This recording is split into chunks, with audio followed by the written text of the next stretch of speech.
सुबह के करीब 4 बजे 41 वर्कर सुरंग में गए खुदाई के लिए। यह एक ऐसे टनल का निर्माण कार्य चल रहा था जिसके बन जाने के बाद 25 किलोमीटर की दूरी रह जाएगी मात्र 4.5 किलोमीटर। मगर 12 नवंबर के सभी वर्कर के गए हुए मात्र 1.5 घंटे हुए थे कि भूस्खलन की वजह से सुरंग के बीच धमाका हुआ।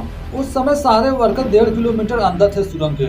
यह हादसा हुआ था 12 नवंबर सन 2023 को इंडिया के उत्तरकाशी जिले में। सुरंग में फंसने वाले वर्कर की संख्या थी 41। उत्तराखंड के उत्तरकाशी में 12 नवंबर से 41 मजदूर टनल के अंदर फंसे हुए हैं। टनल के अंदर ऑपरेशन जिंदगी, 40 जान, रेस्क्यू खत्म होने का इंतजार। उत्तरकाशी में धसी सिलक्यारा सुरंग में फंसे मजदूरों की सुरक्षा। उत्तरकाशी जिले में भी निर्माणाधीन टनल में हादसा हुआ है। टनल के टूटने से मजदूर फंस गए। 12 तारीख को दिवाली वाले दिन उत्तरकाशी में यमुनोत्री नेशनल हाईवे पर बन रही इसी सुरंग में 40 लोग फंस गए थे। उत्तरकाशी की सिलक्यारा टनल में 7 दिनों से फंसे श्रमिकों को आज भी नहीं निकाला जा सका।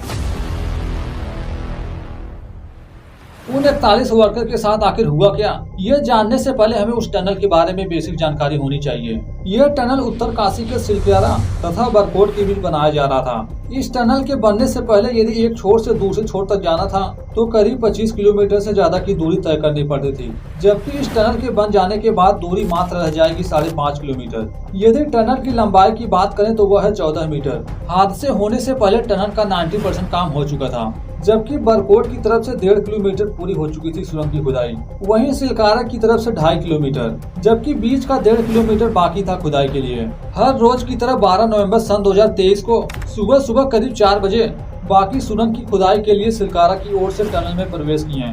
अंदर जाकर टनल का काम शुरू हो गया। ये पूरा इलाका पहाड़ी वाला था। टनल की खुदाई भी हो रही थी पहाड़ी के नीचे।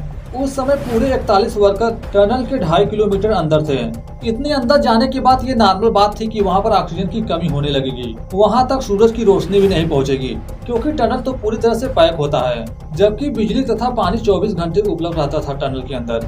बड़े बड़े ड्रिलिंग मशीन से वर्कर अपने काम को अंजाम दे रहे थे। शुरुआती 1.5 घंटे तक चीजें बिल्कुल नॉर्मल थी, मगर 1.5 घंटे के अचानक बाद टनल में उन्हें कंपन महसूस हुआ, जैसे कोई वजनदार चीज गिरी हो। स्टार्टिंग में 50% वर्कर को इसका एहसास भी नहीं हुआ, मगर इन कामों में छोटे छोटे चीज को भी बारीकी से देखा जाता है। सच पता करने के लिए जब टनल से होकर बाहर निकलने के लिए करीब 1 किलोमीटर सिलक्यारा की तरफ बढ़े तो पता चला सामने तो टनल बंद है। दरअसल उन्हें जिस चीज की आवाज सुनाई दी थी वह थी भूस्खलन की। सिलक्यारा के मुहाने से करीब 200 से 270 मीटर अंदर 60 मीटर टनल काफी बड़े चट्टान से ढक चुका था। रास्ता तो बंद हो चुका था, आगे का पीछे जाने का तो कोई सवाल नहीं उठता। पूरे 41 वर्कर फंस चुके थे 1.5 किलोमीटर की एरिया में। इस हादसे के बाद सारे वर्कर डरने लगे। उन्हें डर था एक बार भूस्खलन हुआ है कहीं दोबारा से ना हो जाए, पर यहाँ इनकी किस्मत अच्छी थी कि इस भूस्खलन में किसी को भी किसी भी प्रकार की कोई चोट नहीं आई। बाहर के लोगों से कम्युनिकेट करने के लिए उनके पास एक आखिरी रास्ता था, वो था वॉकी टॉकी, मगर टनल का द्वार बंद हो जाने से उसका सिग्नल बहुत ही कम काम कर रहा था। बाहर के लोगों की सही से आवाजें भी नहीं सुनाई पड़ रही थी, पर इतना बताने में कामयाब हुए कि यहाँ पर हादसा हुआ है। टनल बीच से ब्लॉक हो चुका है। 12 नवंबर के दोपहर तक वहाँ के नॉर्मल वर्कर ही उन्हें बाहर निकालने की कोशिश में चट्टानों को हटाने लगे। चट्टानों के बीच से सुरंग बनाने की कोशिश किए, मगर इसमें सफल नहीं हुए क्योंकि वहाँ की मिट्टी बिल्कुल अलग थी। कहीं थी भुरभुरी तो कहीं थी पथरीली जमीन। पहले दिन लोकल लोग ही उन्हें बाहर निकालने की कोशिश किए, पर यह काम जितना आसान लग रहा था उतना था नहीं। शाम होने पर जब सभी वर्कर घर पर नहीं पहुँचे तो उनकी फैमिली वाले फोन से उनके बारे में पूछने लगे। जहां उन्हें पता चला सभी लोग टनल में फंस चुके हैं, उन्हें निकालने की कोशिश जारी है। पहले दिन के खत्म होने के बाद सबसे जरूरी था उन तक खाना पानी पहुंचाना, क्योंकि उनके बाहर निकलने की संभावना बिल्कुल कम थी बिना बचाव कर्मियों के आए। पहले दिन बिना किसी बचाव के वर्कर टनल के अंदर ही रहे। अगले दिन उन्हें बाहर निकालने के काम में पूरा जोर दिए, लेकिन हर कोशिश के बावजूद सामने से निकलना मुश्किल था। जब तक कोई दूसरा तरीका ढूंढ नहीं लेते तब तक के लिए उन्हें वर्कर के बारे में ही सोचना होगा, क्योंकि वे ज्यादा समय तक बिना कुछ खाए पिए नहीं रह सकते थे। खाना पहुंचाने के लिए 6 इंच की पाइप 15 सेंटीमीटर चौड़ाई के साथ अंदर डालने का फैसला किए। ड्रिलिंग शुरू हुई, मगर कुछ मिनट की खुदाई के बाद सामने पत्थर आ गया, जिस कारण वे दोबारा से दूसरे साइड ड्रिल का काम शुरू किए। 2 बार कोशिश की गई, मगर 60 मीटर चट्टान को भेदना मुश्किल हो रहा था, जिसका सबसे बड़ा रीजन था यहाँ की चट्टानों में सॉलिड पत्थर होना। बिजली पानी तो पहले दिन से ही मिल रही थी, मगर बिना खाए ये ज्यादा समय तक सरवाइव नहीं कर सकते थे। अगले कई दिनों तक ड्रिलिंग का काम चला। 9वें दिन सोमवार को खुशखबरी आई, 6 इंच का लाइफ लाइन पाइप मजदूरों तक पहुंचने में सफल हुआ। लेकिन हादसे के 2 दिन बाद से ये बात मीडिया तक पहुंच चुकी थी। वर्कर की फैमिली वालों की तरफ से दबाव बढ़ने लगा। हर दिन उनका यही सवाल रहता था, हमारे लोग कब बाहर आएंगे, और उन्हें हर बार यही जवाब मिलता था कि जल्दी वे बाहर आ जाएंगे। जल्दी जल्दी करते हुए 9 दिन बीत गए। इस 6 इंच की पाइप की मदद से उन तक खाने के चने के साथ साथ सूखे हुए और भी चीजें मजदूरों तक पहुंचाई गई खाने के लिए। उनके सिचुएशन के बारे में जानने के लिए उन तक कैमरे भी पहुंचाने का प्लान किया गया। इसके बाद उन्होंने एक बड़ी ड्रिल बनाने की तैयारी शुरू की, लेकिन यह भी सक्सेस नहीं हुआ, यानी सिलक्यारा की तरफ से कोई भी मदद नहीं पहुंच सकती। लोगों ने दूसरा प्लान बनाया, जिसमें पहला था ये पहाड़ी के ऊपर पहुंचकर करीब 103 मीटर नीचे ड्रिल करेंगे, जहां पर बड़े पाइप को इंस्टॉल किया जाएगा। उन्हें पता है इस काम को अंजाम देना चुनौतियों से भरा है। सबसे बड़ी प्रॉब्लम थी तो वह था यहाँ का एनवायरनमेंट। हमने स्टार्टिंग में ही बताया, यहाँ के पहाड़ियों में बड़े बड़े पत्थर हैं तो कहीं भुरभुरी मिट्टी। रेस्क्यू के दौरान अगर छोटी सी भी गलती हुई तो वर्कर को बाहर निकालना और भी मुश्किल हो जाएगा। इसलिए सबसे पहले सही जगह की तलाश शुरू की गई। पहाड़ी के ऊपर पूरे 3 जगह मार्क लगाए गए जहां से ये ड्रिलिंग का काम शुरू करेंगे, जबकि इनका दूसरा प्लान था टनल के दूसरे छोर बरकोट की तरफ से ड्रिलिंग का काम करेंगे। ऐसे में उन्हें वापस निकालने में जल्दी होगी।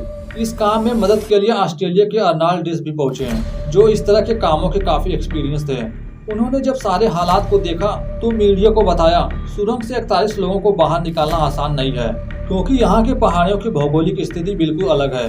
कहीं मिट्टी बेहद भुरभुरी है तो कहीं बिल्कुल पथरीली, इसलिए ड्रिल करना मुश्किल होगा। उनके एक्सपीरियंस के हिसाब से ड्रिलिंग के दौरान कई सारी दिक्कतें आ सकती थी। 9 दिन बाद 21 नवंबर को जब वर्कर सुरंग से बाहर नहीं निकले तो उनकी फैमिली वालों की तरफ से दबाव और भी बढ़ने लगा, मगर परिवार वालों को हर बार यही बात कही जा रही थी कि जल्दी वे बाहर आ जाएंगे, कोशिश जारी है। उनकी फैमिली वाले उनके काम से नाराज थे, क्योंकि उन्हें हर रोज एक ही बात सुनाई जा रही थी कि वे जल्द ही निकल जाएंगे, लेकिन वर्कर की सुरक्षा के साथ जरा भी खिलवाड़ नहीं किया जा सकता था। उन्हें समय समय पर जरूरत के सामान दिए जा रहे थे। बात करने के लिए पाइप की हेल्प से आवाज लगाकर उनकी सिचुएशन के बारे में पूछा जा रहा था। उनकी दूरी थोड़ी ज्यादा थी, इसके बावजूद भी आवाज क्लियर सुनाई पड़ रही थी। ऐसा आपने भी कभी न कभी किया होगा या करके देख भी सकते हैं। एक पतली सी लंबी पाइप लीजिए, एक छोर से दूसरे छोर पर आवाज लगाइए तो आवाज आसानी से सुनाई पड़ेगी दूसरी तरफ। 10वें दिन 22 नवंबर को सारे वर्कर को एक एक करके देखने के लिए अंदर कैमरे भेजने का प्लान किया गया, पर इतने छोटे पाइप से कैमरों को अंदर ले जाना बहुत ही मुश्किल था, मगर असंभव नहीं। इनके इस काम में मदद किया इंडोस्कोप कैमरा, जिसका काम डॉक्टर भी करते हैं सर्जरी के दौरान। ये इतना छोटा होता है कि इसे छोटे से छोटे जगह में आसानी से ले जाया जा सकता है। ये होता है बिल्कुल एक वायर की तरह। इंडोस्कोप कैमरे को 6 इंच के पाइप से अंदर भेजा गया, जिसकी हेल्प से सभी वर्कर को एक एक करके देखा गया। उन्होंने पाया सभी लोग बिल्कुल ठीक हैं, पर उनकी तरफ से एक ही मांग आ रही थी कि उन्हें जल्द से जल्द बाहर निकाला जाए। शुरू में खाने के लिए चने, सेब वगैरह सूखी चीजें दी जाती थी, लेकिन 9 दिनों बाद उनकी तरफ से मांग आई उन्हें कुछ नमकदार खाना दिया जाए। इसके बाद उन्हें खिचड़ी, गरम दाल वगैरह छोटे छोटे बोतल में भरकर भेजा गया पाइप की हेल्प से। बचाव कर्मियों को हर पल मजदूरों के बारे में जानना बहुत ही मुश्किल था, इसलिए हाईटेक सीसीटीवी कैमरा भी भेजने को सोचने लगे। ड्रिलिंग के लिए दिल्ली से अमेरिकी आगर मशीन लाया गया, मगर खुदाई के दौरान किसी तकनीकी खराबी की वजह से मशीन खराब हो गया। 19 नवंबर से ड्रिलिंग बंद थी, पर जल्द ही दोबारा से काम स्टार्ट हो गया। 21 नवंबर को चौथे पाइप का उपयोग करके बातचीत का संचार स्थापित किया गया। लोग ठीक है तो कैमरे में अपने आप को दिखाएं, हाथ खड़ा करें, अच्छे से मुस्कुराएं, हम तो। अब तक दूसरे छोर बारकोड की ओर से ऊपर से ड्रिलिंग का काम शुरू हो गया था, जिसमें 35 इंच की पाइप डालकर इंसानों को रेंगते हुए बाहर निकाला जाएगा। लेकिन उनकी प्लानिंग करते हुए 10 दिन गुजर चुके थे, पर वे अभी तक बाहर नहीं निकले हैं। अभी तक कोई भी सटीक जवाब नहीं आया कि कब तक उनके बाहर निकलने की संभावना है। जब आंकड़े लगाए जाते थे तो 1-2 दिन या कुछ घंटे कहा जाता था, पर एक्यूरेट समय बताना मुश्किल है। सुरंग के मलबे के माध्यम से ड्रिलिंग के साथ साथ ऊपर की तरफ से भी 3 जगह से ड्रिलिंग का काम शुरू कर दिया गया था। मशीन को ऊपर पहाड़ी पर ले जाना आसान नहीं था। सबसे पहले रास्ते बनाए गए थे। इसके बावजूद लोगों की शिकायत आ रही थी कि काम के साथ लापरवाही की जा रही है। अब तक उन्हें बाहर निकाल देना चाहिए था। देखा जाए तो यह 10 दिन काफी था उन्हें बाहर निकालने के लिए, पर यह कहना भी गलत होगा कि वे कोशिश नहीं कर रहे हैं। वाकई में ये बच्चों का खेल नहीं है। ड्रिलिंग के समय हादसे होने का रीजन पता करने के लिए करीब 6 लोगों की टीम बनाई गई। जांच के बाद पता चला मशीन के कंपन की वजह से यह हादसा हुआ था। सिलक्यारा की तरफ से 200 से 270 मीटर अंदर मलबा गिरा था। उसे रोकने के लिए इंजीनियरों ने लोहे के गेट लगा दिए थे। हादसे वाले दिन गढ़ मलबा लेकर बाहर आ रहा था। इस बीच उसका पिछला हिस्सा गड्ढे से टकरा गया, जिससे ये हादसा हुआ। हादसे के बाद बाहर निकलना मुश्किल हो गया। जब ये वीडियो अपलोड हो रहा होगा तब तक वे टनल के अंदर ही हैं। आगे क्या होगा, वे कब निकलेंगे, ये आने वाले समय में ही पता चलेगा।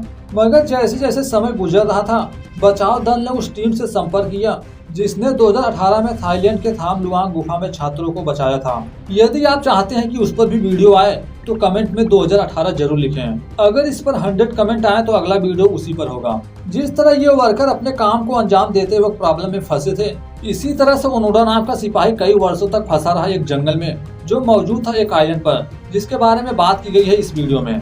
तब तक एंजॉय कीजिए, मिलते हैं जल्द ही। धन्यवाद।